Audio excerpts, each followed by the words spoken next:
You know what's hilarious in a deeply sad way? There are entire American towns where the people who serve your coffee, clean your hotel room, and teach your kids literally can't afford to live in the town they work in.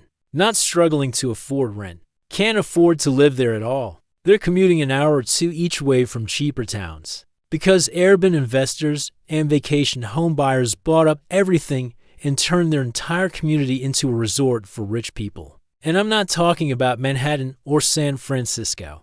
I'm talking about small mountain towns and beach communities, where the median home price is 7 times the median local income, where teachers and nurses are living in RVs in Walmart parking lots because there's no housing, where the restaurants close 3 days a week because they can't find workers because workers can't find housing. Welcome to the American tourist town housing crisis, where your vacation destination economically destroyed the people who make your vacation possible. So today we're going through 12 tourist towns where locals have been completely priced out, because someone needs to document how we turn functional communities into playgrounds for the wealthy, and then acted shocked when the people who actually run these places couldn't afford to stay. Let's get into it. Here's what happened and why it's a complete disaster. Tourist towns used to work because they had a balance. Tourists came seasonally. Some people owned vacation homes, but most housing was for locals who worked there year-round. Teachers, service workers, government employees, the people who make towns function. Then a few things happened simultaneously. First, wealthy people started buying vacation homes in record numbers. Second, Airbnb made it possible to turn any property into a short-term rental gold mine. Third, remote work meant wealthy people could live in tourist towns full-time, while keeping their big city salaries. The result is that housing in these towns got bought up by people who either don't live there or use homes as investment properties. Supply for locals disappeared. Prices exploded. And now the median home price in places like Jackson Hole or Aspen or Key West is literally 10 to 15 times the median local income. You can't buy a house on a teacher's salary when homes cost $2 million. You can't rent an apartment on a server's wages when landlords can make 5 times as much renting to tourists on Airbnb. The math doesn't work, so locals leave. They commute from cheaper towns hours away. They live in RVs. They leave the workforce entirely.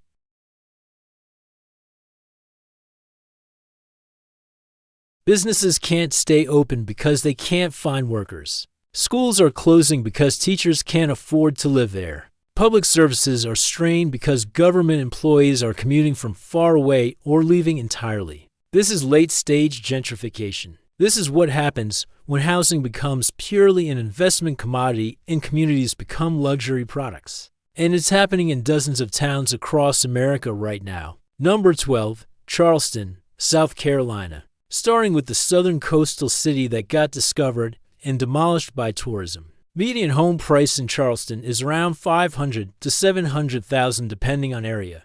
Median household income for locals is around $60,000. That's a ratio that makes homeownership impossible for most people who actually work in Charleston. Charleston has incredible historic charm, beautiful architecture, great food scene, and it's been completely overrun by tourists, vacation rentals, and wealthy transplants who drove up prices. Service workers are commuting from North Charleston, Somerville, or further. Teachers can't afford to live near their schools, and the historic downtown is increasingly just vacation rentals and tourists. Charleston sold its soul for tourism dollars, and the locals got priced out in the process.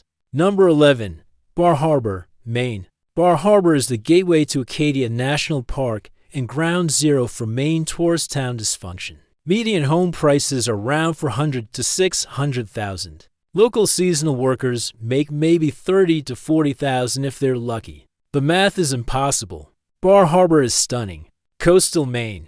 National park access. But it's become a seasonal playground where locals either inherited property or commute from cheaper towns. The town has massive worker shortages every summer because people can't afford to live there even during tourist season when they could theoretically make money. Hotels and restaurants struggle to staff up.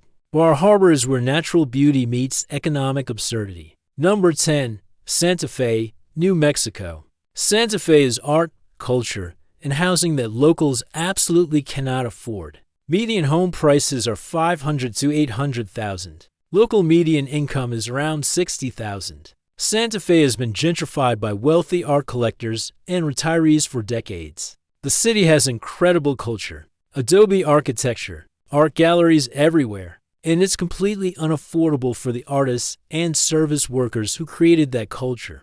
Teachers, nurses, restaurant workers are either commuting from Espanola or Albuquerque or living in substandard housing.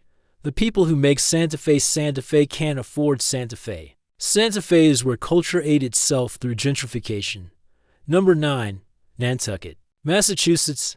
Nantucket is the island where the housing crisis is so bad that seasonal workers literally can't find anywhere to live. Home prices start around $1 million and go up to tens of millions. Year-round residents make $50,000 to $70,000 maybe. The disconnect is staggering. Nantucket is beautiful, classic New England island, but it's become exclusively for the ultra-wealthy. Workers sleep in closets, basements, or cars because housing doesn't exist at prices they can afford.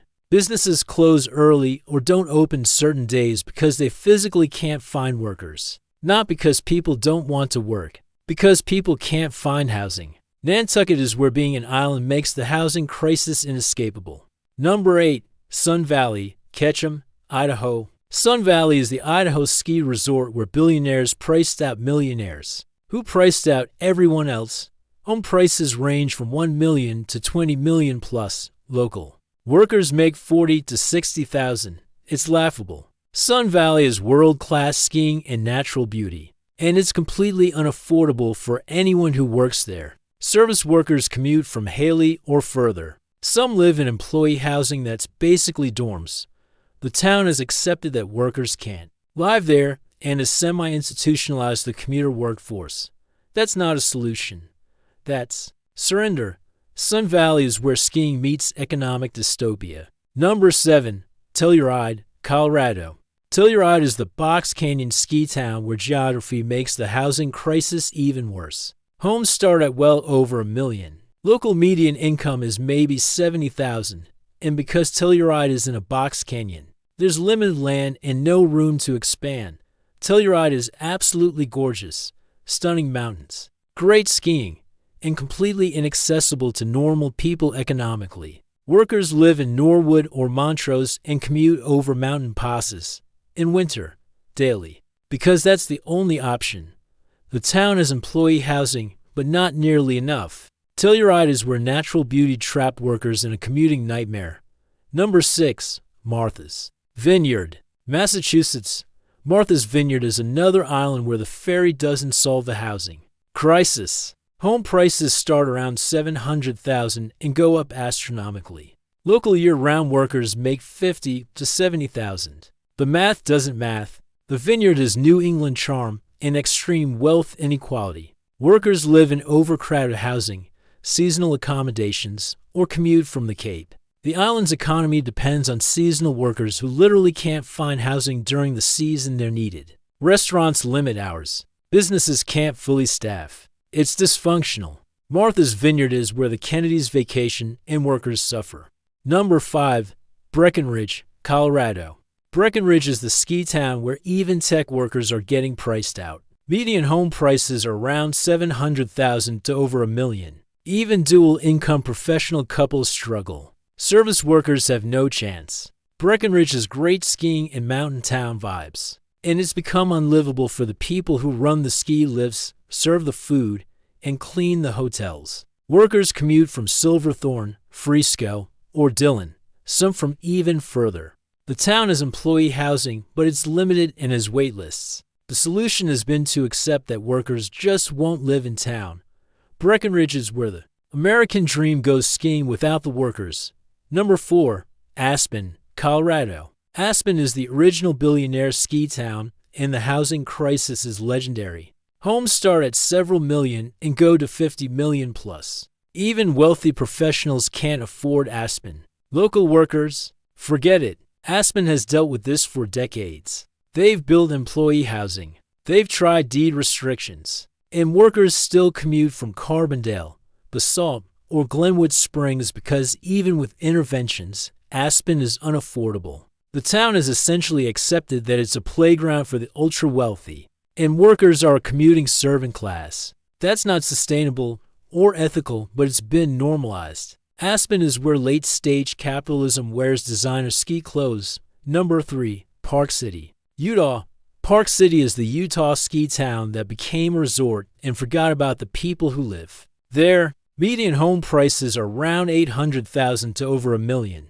Local median income is maybe $70,000 to $80,000. The gap is unbridgeable. Park City has two ski resorts, the Sundance Film Festival, and a complete housing crisis. Teachers, nurses, firefighters can't afford to live in the town they serve. Workers commute from Heber, Colville, or Salt Lake Valley. Some live in RVs. Some gave up and left. The town's response has been slow and inadequate. Park City is where Utah's best skiing meets its worst housing inequality. Number 2. Jackson Hole, Wyoming. Jackson Hole is where the housing crisis became a national news story because it's that bad. Home prices start around $1 million and go up to obscene levels. Local median income is around $70,000. Teachers, cops, and firefighters can't afford to live in the community they serve. Jackson Hole is stunning. The Tetons, world-class skiing, and completely economically segregated. Wealthy people own the town. Workers commute from Driggs, Idaho over a mountain pass. The town has tried building workforce housing. It's not enough. The fundamental problem is that when billionaires buy up a small valley, normal people can't compete. Jackson Hole is where natural beauty meets economic feudalism. Number 1. Key West, Florida. At number 1, the most extreme example of tourism destroying local affordability, we have Key West. Median home prices around $700,000 to over $1 million. Local service workers make $30,000 to $50,000. It's economically impossible. Key West is at the end of a highway surrounded by ocean. You can't expand. Land is finite, and it's been completely bought up by vacation homes and short-term rentals. Locals have been systematically priced out. Workers live in RVs in the Keys or commute from Marathon or further. Some sleep in their cars. Some left the Keys entirely. The town depends on service workers, but has made it impossible for service workers to live there. Restaurants can't staff. Hotels struggle. The economy is eating itself. Key West is where Island Paradise became worker hell. So what does all this mean? First, the short-term rental economy destroyed local housing markets in tourist towns. When you can make more renting a house to tourists for a weekend than to locals for a month, economic incentives push all housing to short-term rentals. Locals lose. Second, vacation home buying by the wealthy removed massive amounts of housing from the local market. These homes sit empty most of the year while workers can't find anywhere to live. Third, remote work brought high-earning city workers to small tourist towns. They can afford to pay prices that locals can't. This drives up costs for everyone and pushes out people who've lived there for generations. Fourth, local governments failed to protect housing for workers. They zoned for tourism, allowed unlimited short-term rentals, and didn't build or preserve workforce housing. By the time they tried to fix it, it was too late. And fifth, this creates a death spiral. Workers leave. Businesses can't staff. Services decline. The towns become less functional. But because they're tourist destinations, housing stays expensive. You get the worst of both worlds. So there you have it.